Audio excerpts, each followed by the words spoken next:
Well, I know I'm on here a little earlier than 2. Like I said, I was going to be on the 9/11 closed group, but I got to do some LinkedIn emails, and then work on my computer course. So I'm going to go ahead and get this knocked out real quick so I can get it out there.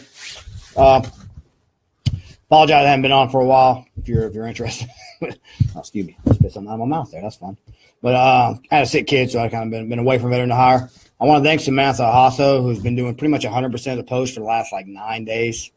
All these posts you're seeing, usually she's been posting on the Veteran to Hire banner, not her personal name, but that's been coming from Samantha Hasso. So I want to say thank you for the time that she devotes to relaying information to veterans is enormous.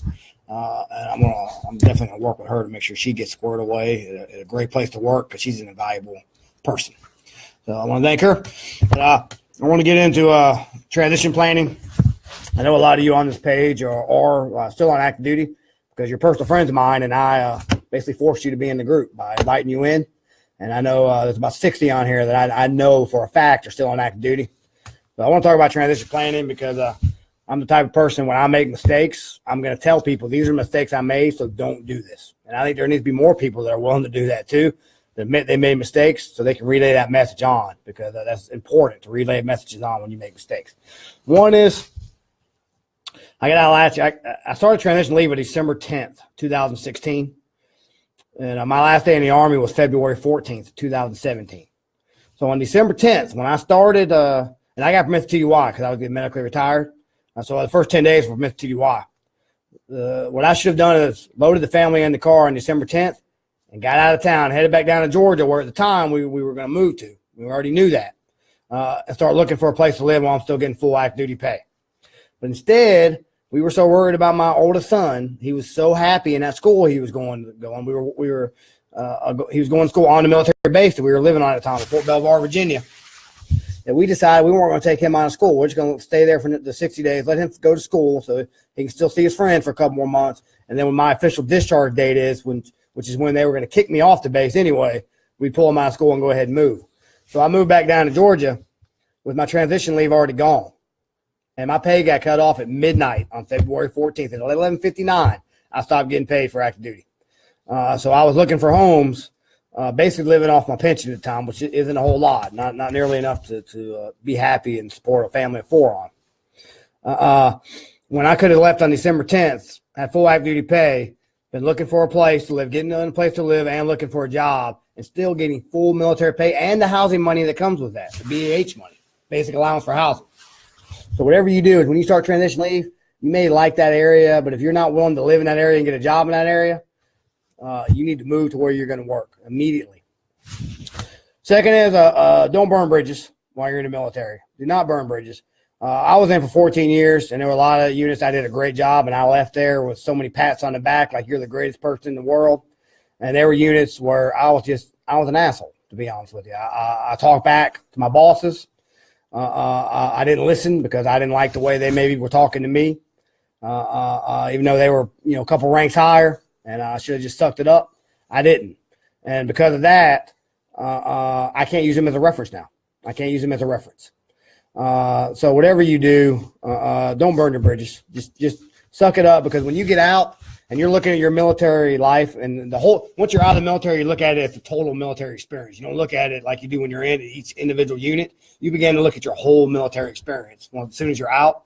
And I realized that, I could have used that guy as a reference. I was at this unit for 3 years. I could have used, Sergeant so-and-so, Sergeant or First Sergeant so-and-so as a reference. But the way I acted, I don't know what they're going to say about me. So don't do that. Just suck it up. It's hard sometimes. We got our pride issues going on from time to time, but it's military life and culture. Somebody outranks you, just say Roger and just move on. Should have at least $10,000 saved up when you get out. Luckily, I did cover that part. I had a decent amount saved up when I got out. But make sure you have money saved in the bank, because the transition is going to be hard no matter what. Even if you leave and start your terminal, it's going to be difficult. So have some money in the bank. If you got time, if you're one of these units that doesn't work you 12 to 14 hours a day, go to school at night, take some night classes, take a Saturday class, and try to get your bachelor's while you're in. You can even do online classes, because when you get out, you still got that GI Bill money that you can use to do continuing education, or you can use to just focus on a skill set like computers.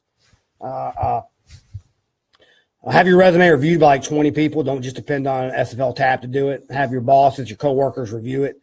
Because I printed out my federal resume last night, and I was reviewing my federal resume, and I noticed mistakes I had never noticed before. Like one of my mistakes was sounds simple, but it's really not. Like WordPerfect.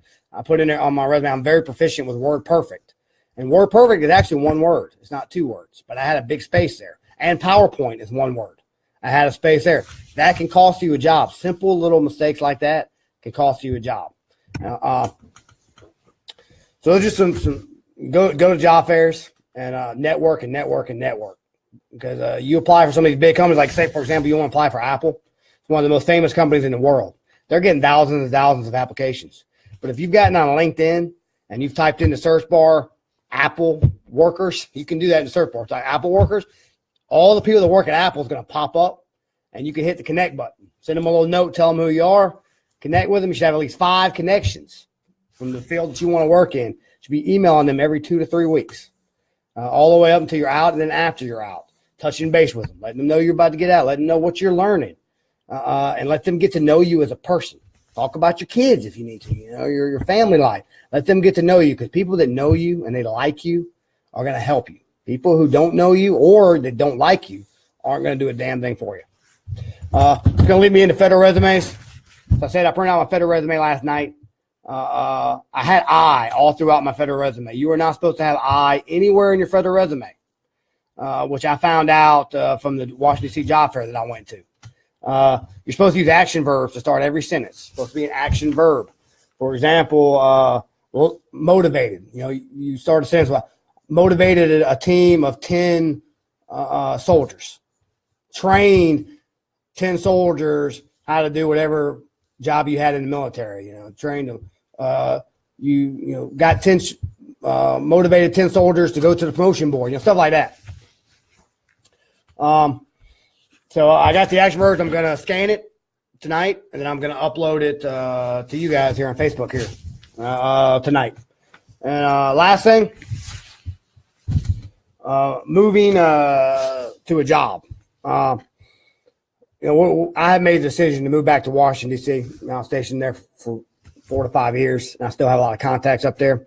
And I visited there 4 times since I moved back to Georgia. And each time I meet more people who tell me, if you move back here, I can help get you a job. But I cannot get you a job from living down in Atlanta. It just won't happen. You got to be back up here. So I've made a decision to move back. Whenever you make a decision to move, especially when you're moving from your hometown, people are going to tell you their opinions, and they're going to state their opinions. Some of them are going to be positive. Some of them are going to be negative. Whenever somebody's telling you their opinions, you have to break their opinions down, their advice down, basically what it is. You have to look at their life. If there's somebody that's in their 70s and they've never been in the military, and they don't know what it's like to have been in the military 14 years and then move somewhere where there's only one military reserve base. And at the time, I had no tech skills. That's changed now because I've done a lot of learning, but I had no tech skills. I was in my early 40s, and I was in the military for 14 years. And to think that I wasn't stereotyped or I wasn't told that, we don't know what skills you bring. You're in the military. We need you to have some civilian experience. How many times I've been told that by various people. So I've made a decision that the best for me and my family to move.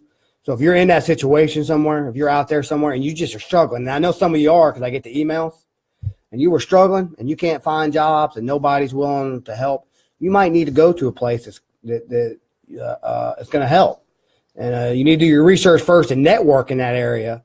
But the D.C. area has 5 military bases, 5 active duty bases. That's why I'm going back too, because they have a vibrant military community. They help veterans, and they support the veteran community. Nothing against Atlanta, but that's just a fact. So you need to think if that's what you feel you need to do, then you need to take action and get your research done and prepare. Spend a couple months preparing and moving. It may end up working out better for you. And results are what matter.